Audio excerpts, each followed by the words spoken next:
Qué gusto de reencontrarnos en este espacio del sabor del saber. Como es costumbre, hoy tenemos a una destacada mexicana, una gran periodista, Silvia Cherem, una profesional muy premiada y leída. Ya verán qué sabroso platicaremos con esta gran entrevistadora. Y tenemos otras cosas sabrosas, llena de jugosos saberes, como es la participación de Alejandro Ordorica. Bueno, pues, empecemos, que la mesa ya está servida.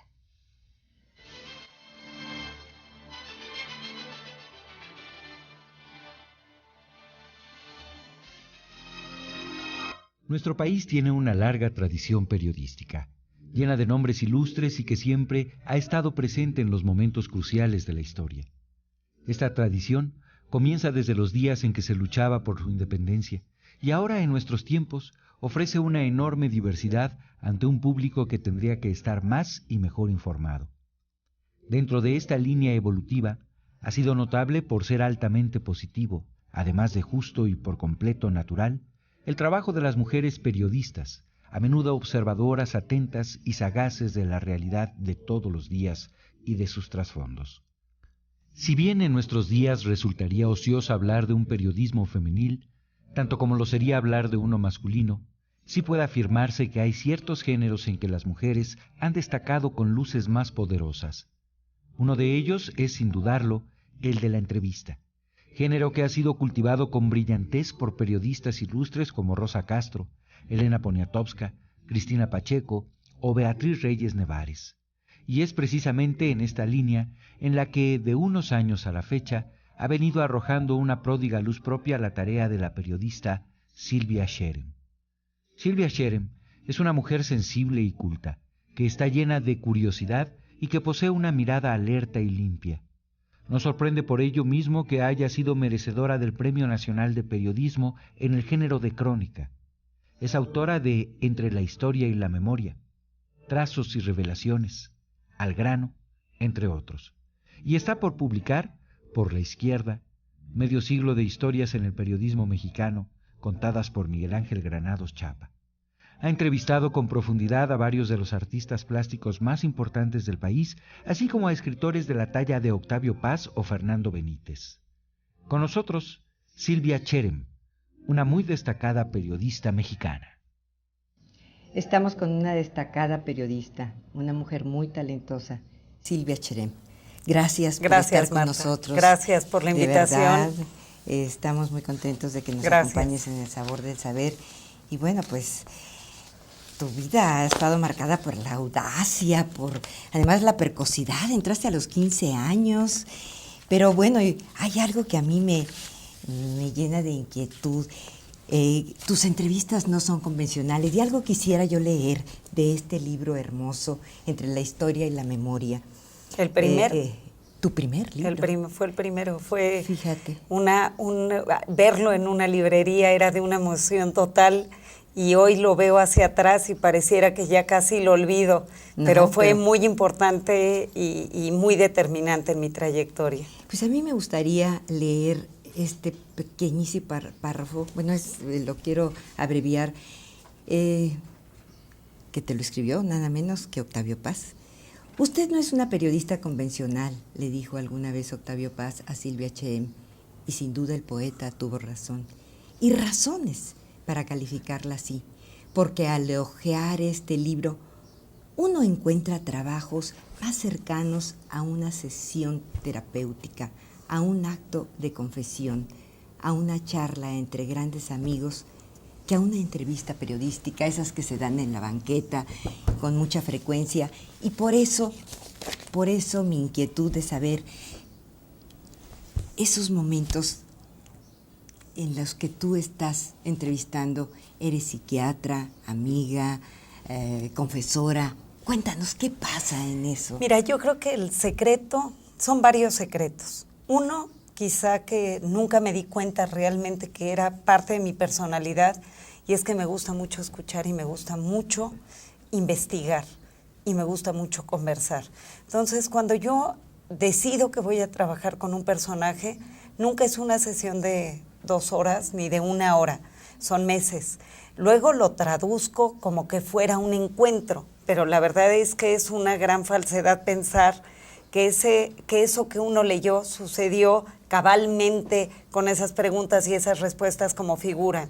Son muchos años de investigación, muchos meses de investigación, muchas veces en los archivos personales del personaje, y llega un momento en el que al personaje mismo, y piensa tú en tu vida o yo en la mía o cualquiera que pensáramos, se nos olvida por dónde pasamos. Pero si hay testimonios que fueron quedando y que alguien se asoma a verlos en otro momento de la vida, puede reinterpretar cosas y se vuelve muy divertido. Se vuelve muy divertido ver fotografías, se vuelve muy divertido tener acceso a los diarios, tener acceso a las cartas, o ver lo que se ha publicado el personaje y tratar de buscar qué ha dicho y qué no ha dicho. Porque muchas veces encontramos lagunas que se repiten y si uno tiene la perspicacia para ir armando un cuestionario con base en algo que está uno viendo. A mí Octavio Paz, por eso me decía que no era convencional, porque me decía, ya déjeme en paz, yo no estoy haciendo ningún libro en este momento y yo no estoy ahorita dando conferencias de prensa. ¿Qué quiere de mí? Y yo le decía, por eso me interesa, porque no está ahorita haciendo nada que tenga que tener los reflectores encima. Me interesa como personaje.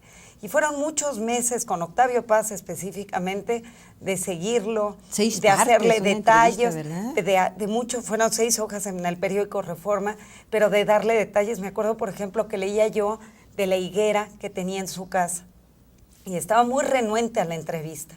Y le dije, don Octavio, lo que hice fue mandarle un frasco con higos a su casa, que hacía una tía viejita mía que hacía unos higos maravillosos, y le llevé los higos y le recordé el poema y le hablé de Ulises y de Sinbad el marino y que así quería yo poder penetrar su vida. Entonces fui ganándomelo con seducciones en el camino y yo creo que hay mucho de eso en cada una de las entrevistas, sí. Mucho enfoque en cada personaje. Claro que sí, yo entiendo que hay mucho en esos silencios que tú interpretas y que además también eres famosa porque sabes conquistar los corazones de esa manera y te vas metiendo así como la humedad.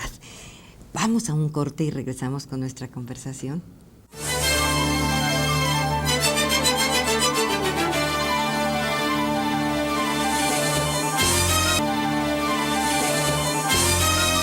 Y sé que irrumpiste en el periodismo en un momento clave de nuestra historia. Cuéntanos de eso. Mira, toda la vida sabía que quería platicar y aprender. Eso era lo que más quería yo, poder mantenerme conociendo cosas a partir de las conversaciones.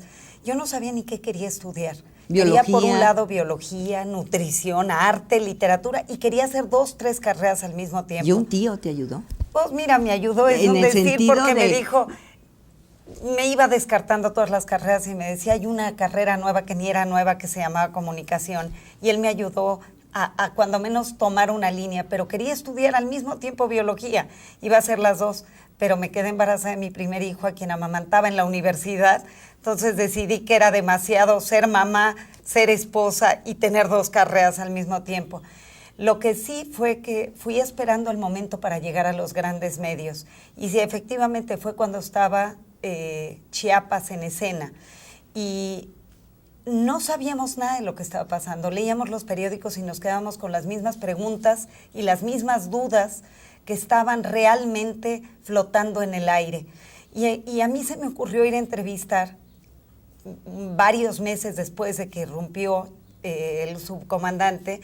Llegaron al Distrito Federal gente que venía de las zonas zapatistas y que se decían víctimas de los zapatistas. Y era nadar a contracorriente, porque Marcos era la figura central, admirable, el nuevo Che Guevara, y yo quería ir a ver a quienes lo cuestionaban, para entender si verdaderamente el conflicto armado fue una sorpresa o todo ya estaba procesándose en el camino. Y me iba yo a sentar a su huelga de hambre de estas personas, a ganarme su confianza. Y efectivamente me la gané, y sin saber cuánto me iba a ocupar en un periódico, porque yo no tenía acceso a ningún medio, no tenía ningún conocido en los medios, ni nadie que me amparara, ni que fuera un padrino, se me ocurrió escribir un largo texto que pensé que iba a ocupar un párrafo, o sea, no tenía idea las dimensiones de lo que era el periodismo. Entonces escribí un texto que era como de 10 cuartillas, o 12 o 15, con todo lo que me dijeron, donde salía que el gobierno sabía perfectamente, el ejército sabía y habían tenido confrontaciones previas, la iglesia cómo estaba involucrada, y de alguna manera era un panorama mucho más completo, y lo mandé a muchísimos medios. Te vas a reír porque no fue hace muchos años, fue en 94, y no había internet. Te acordarás que esto es muy nuevo, el email, y lo mandé por fax un viernes en la tarde a Proceso, a La Jornada, a Reforma, a donde había querido ya publicar y me habían dicho que no había lugar, al Financiero, y lo mandé por fax. Y a los pocos minutos que lo mandé me llamó René Delgado, a quien yo había buscado antes, diciéndole: quiero escribir en Reforma, esta es la alternativa que yo buscaba, y me dijo: no hay lugar. Tenía unos meses de haberse fundado. Y luego me llamó y me dijo: este reportaje lo quiero. Y yo estaba feliz, pegaba brincos de piso a techo, me acuerdo, con una emoción loca, y se lo di a leer a alguien cercano que es editorialista en un diario, y le dije: ¿cómo ves? Me lo aceptaron. Y me dijo: tú estás loca, te van a mandar a matar. No tienes idea de lo que estás hablando y no sabes en qué país vives. ¿Cómo es posible, todavía Salinas estaba en el poder, que se te ocurre que esto lo vas a publicar? Y a mí me dio un dolor tremendo, porque decía, por un lado es lo que yo estaba buscando, y que ahora voy a decir que no lo publico por miedo. Y se lo confesé a René Delgado y me dijo: ¿sabes qué? Tienes una semana para pensarlo. Inclusive me dijo: voy a detener la portada. Y le dije: ¿la portada de qué? Me dijo: la portada de Enfoque, más aparte va a haber una referencia en primera plana. Y yo casi me muero. ¿Te puedes imaginar que cuando me dijo eso dije: no voy a perder esta oportunidad? Y me dijo: es que los periodistas hacemos nuestro callo con tiempo, y tú vas con tu primer encontronazo, vas con una primera plana y sin callo. Fue maravilloso, lo publiqué y no pasó nada. Pero bueno, pasaron muchas cosas. Creo que sí pasaron muchas cosas, querida Silvia, porque estás aquí con muchos libros, con una gran obra, y que al regreso de nuestra pequeña pausa nos contarás.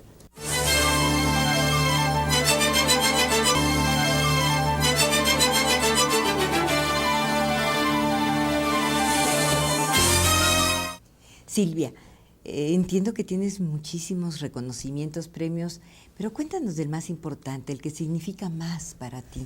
Quizá no son tantos, pero el más valioso para mí profesionalmente, porque yo te diría que si hablo del reconocimiento que más disfruto, es saber que pude poner el tiempo para criar hijos sanos. Creo que eso es lo que más me encanta en la vida, verlos felices, verlos desarrollándose, verlos enamorados de sus parejas y capaces de producir. Entonces eso es lo que más disfruto, además de un matrimonio de casi 29 años este mes, que también me parece que es un gran logro. Pero en la carrera, profesionalmente, lo que más disfruto es haber tenido el Premio Nacional de Periodismo por algo que no esperaba. Yo siempre creí que lo mío era en la entrevista, y me lo gané por Crónica, aquella crónica que salió en Reforma en 8 partes de una chica que sobrevivió al tsunami. Se llamaba Yo sobreviví al tsunami, y quizá el reconocimiento más grande que tuve fue que la mamá de esta chica que vivió con ella toda la pesadilla del tsunami, inclusive en el sitio, in situ, me dijo cuando se publicó: estaba yo en Acapulco y corría cada mañana a comprar el periódico para saber qué pasó ese día. Dije, es el mayor reconocimiento que alguien que fue protagonista tenía que leer qué pasó ese día en la historia que yo escribí. Entonces, para mí eso fue como un reconocimiento muy importante, y me gusta mucho lo que tú dices, el poderme quedar amiga de cada una de los personajes que he entrevistado, porque no es una cosa solo de ida, sino que es de ida y vuelta. Claro, y entonces, que te enriqueces y que comparte uno verdaderamente la trayectoria de uno, y que son luego invitados a la mesa de uno. A mí me encanta invitarlos a mi casa y compartir Yo lo sé, con que mis eres hijos, una gran con mis... anfitriona. Pues un día porque he viniste estado tú a tu casa. y yo estaba apanicada de tener a Marta Chapa y ser yo quien le cocinara. No, hombre, estuve feliz y comí delicioso. Y por cierto, cuéntanos, ¿cuál es tu platillo favorito? Mira, me gusta comer muy sano, me gustan mucho los platillos que tienen mucha verdura, me gusta mucho. Pero si me preguntas qué me remonta a la infancia, mis abuelos y bisabuelos venían de países sirios, son judíos sirios que emigraron a México en 1910. Entonces la comida árabe es el sabor de infancia. Entonces eso es lo que me remonta a la casa de mis abuelos, me remonta, y me gusta a veces cocinar. Yo no hago quipes, pero los compro y los sé cocinar muy bien. Pero eso me gusta, las calabacitas rellenas, esos sabores que realmente me hacen viajar como Proust con su Madeleine a la infancia. A mí es Claro. eso lo que me hace viajar a la infancia. Son los momentos de reuniones familiares, que yo te digo, a mí me gusta la comida internacional, pero esos son los sabores a los que me evoca el recuerdo.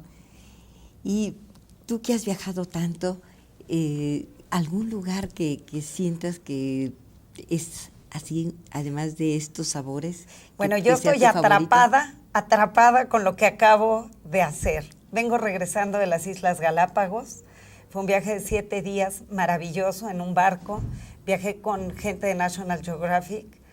Me permitió realmente entender el ver a esos animales de más de 100 años, algunos que son endémicos, solo cada uno en cada una de las islas, esas iguanas marinas gigantescas o los piqueros de patas azules que ligan con su pareja de una manera sensacional, levantan las patitas, se entregan ramitas, se chiflan, o los albatros que son monógamos durante toda su vida. Entender esa diversidad y la dinámica en la que viven, en donde hasta el humano, si llega y se para junto a ellos, no se van porque nadie agrede al otro, me permite entender que hemos creado una jauría de la manera en la que vivimos en nuestras ciudades, en nuestras junglas urbanas, y que realmente deberíamos de regresar a mirar nuestra esencia, porque Así nuestra es. esencia Está era ahí. esa biodiversidad donde hay un respeto absoluto de cada una de las especies Claro. al otro, que es su vecino, que es su amigo, y que la iguana puede estar parada sobre la lagartija, sobre los lobos marinos, quitándole las moscas, o los cangrejos sobre la cresta de las iguanas, quitándole las algas. Así es. Eso es lo que deberíamos de hacer como Así seres es, pues humanos. querido auditorio, ya ven que es una asignatura pendiente que tenemos todos. En verdad hay que ir a esta isla. Y Son varias, son 13. Son varias, sí. Y 100 exacto. y pico con los islotes, pero divididas y separadas profundamente entre sí. Pues hay que ir. Y muchas gracias de nueva cuenta, Silvia. Ha Gracias sido a ti. sabrosísimo platicar Gracias, contigo. Quedan muchas preguntas, pero algún día volveremos a platicar. Y ahora los quiero invitar a la participación de Alejandro Ordorica, que ya saben que siempre nos prepara sorpresas maravillosas, así es que veámoslo.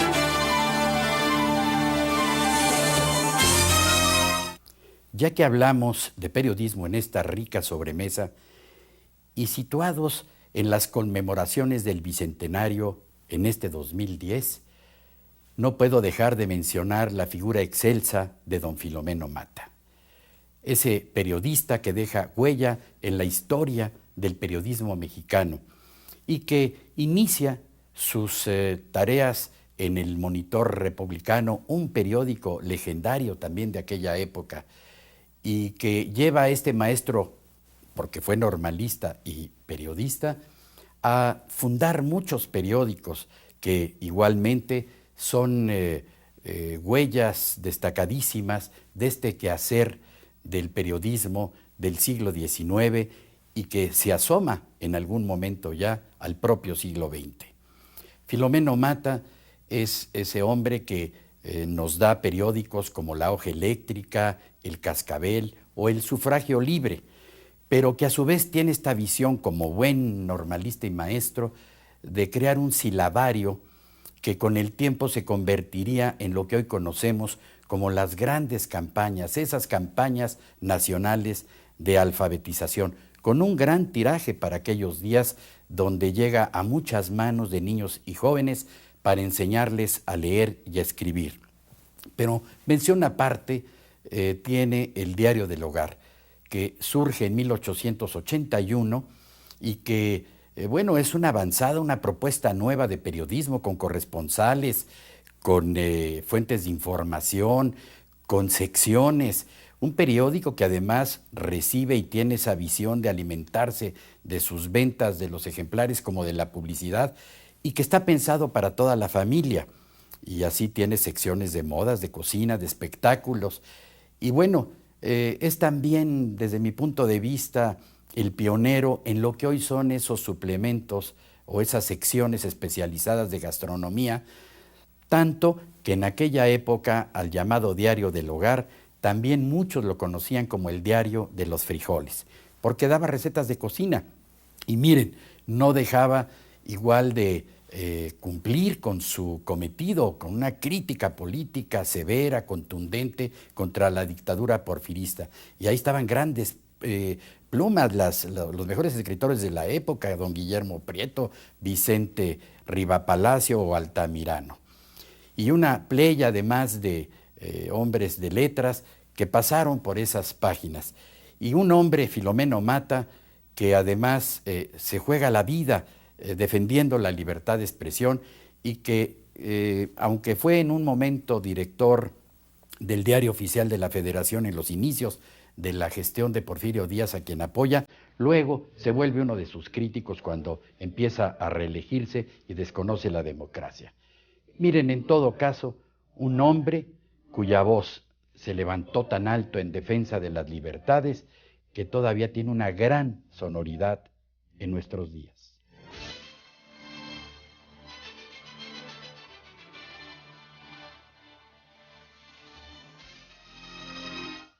Amigas, amigos, siempre resulta interesante platicar con una mujer inquieta, profunda, como lo es Silvia Cherem.